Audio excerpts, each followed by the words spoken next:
Please ہماری video کو like کریں، شیئر کریں اور ہمارے چینل کو سبسکرائب کریں۔ بسم اللہ الرحمن الرحیم۔ دلہن کو چند نصیحتیں۔ دلہن بننا گڑیا اور گڑے کا کھیل نہیں ہے، وہ ایک عظیم ذمہ داری کو نقطہ آغاز ہے۔ دلہن کو چاہیے کہ وہ اپنے شوہر کی خدمت اور اس کے حقوق کی رعایت کی ذمہ داری کو کبھی فراموش نہ کرے، بے جا غیرت اور شک و شبہ میں نہ پڑے۔ صفائی ستھرائی، زیب و زینت، بناؤ سنگار، خوشبو وغیرہ کا ہمیشہ خیال رکھے۔ صفائی ستھرائی میں ان امور کی بڑی اہمیت ہے جنہیں کتب حدیث میں امن فطرت کے عنوان سے ذکر کیا گیا ہے۔ ابو ہریرہ رضی اللہ تعالیٰ عنہ نے فرمایا کہ نبی صلی اللہ علیہ وسلم کی حدیث ہے کہ 5 چیزیں فطرت کی ہیں: ختنہ، زیر ناف مونڈنا، مونچھیں کترنا، ناخن کاٹنا، بغل کے بال اکھیڑنا۔ ختنہ مردوں پر واجب ہے۔ زیر ناف مونڈنے، ناخن کاٹنے اور بغل کے بال اکھیڑنے میں 40 دن سے زیادہ تاخیر نہیں کرنی چاہیے، کیونکہ تاخیر کرنا حرام ہے۔ صفائی کے ساتھ ساتھ عطر اور خوشبو کا استعمال الفت و محبت پیدا کرنے میں بے حد مؤثر ہے۔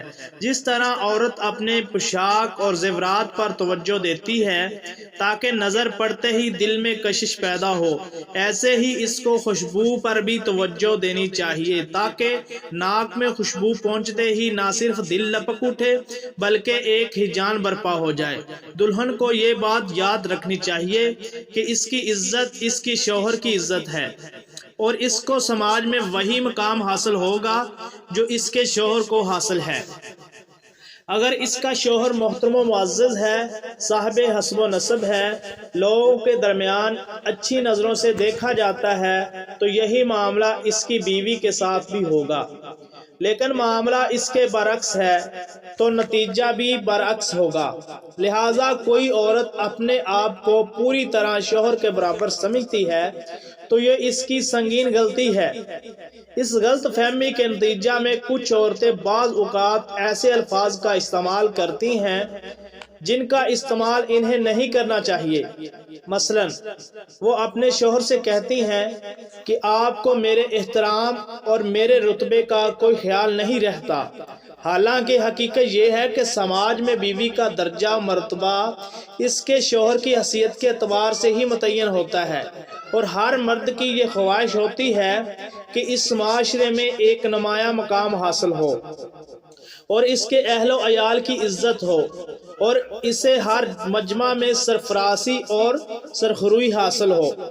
ایک عورت اپنا قصہ بیان کرتی ہے کہ اس نے ایک مشہور شخصیت سے شادی کی اور کچھ دن بعد ان دونوں میں کسی بات پر اختلاف ہو گیا، چنانچہ عورت نے اس سے طلاق طلب کر لی۔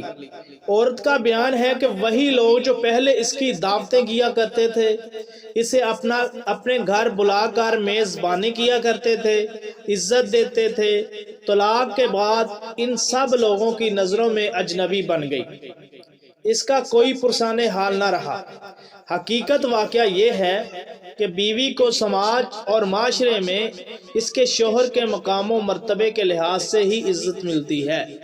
دلہن کے لیے ایک اہم نصیحت وہ بھی ہے جو ابو الاسود ولی نے اپنی بیوی کو کی: میں تجھے جو فاضل چیزیں دے دوں تو اس کو لے لے، اسی میں ہماری محبت کی بقا ہے، اور میری غصہ کی حالت میں زبان بند رکھنا، کچھ مت بولنا۔ غصہ کی حالت میں بھی شوہر کے دل میں بیوی کی محبت ہوتی ہے، لیکن اس حالت میں کوئی تکلیف دے یا کوئی اذیت ناک بات جب شوہر کو پہنچ جاتی ہے تو ناقابل برداشت ہو جاتی ہے، کیونکہ حالت غضب میں تکلیف اور محبت اکٹھا نہیں رہ سکتے۔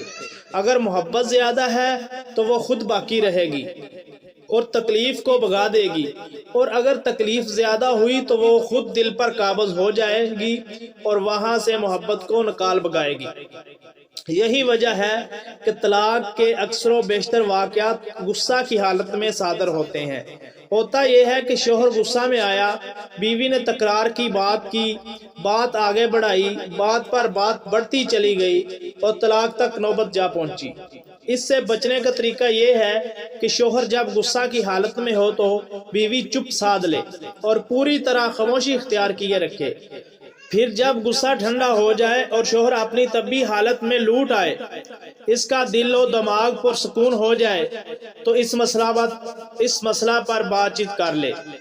اس طریقے سے زندگی پرسکون گزرے گی اور شوہر آپ کے ساتھ پیار محبت سے رہے گا۔ پلیز اگر ہماری یہ ویڈیو آپ کو اچھی لگے پلیز لائک کریں، شیئر کریں اور ہمارے چینل کو سبسکرائب کریں۔ جزاک اللہ۔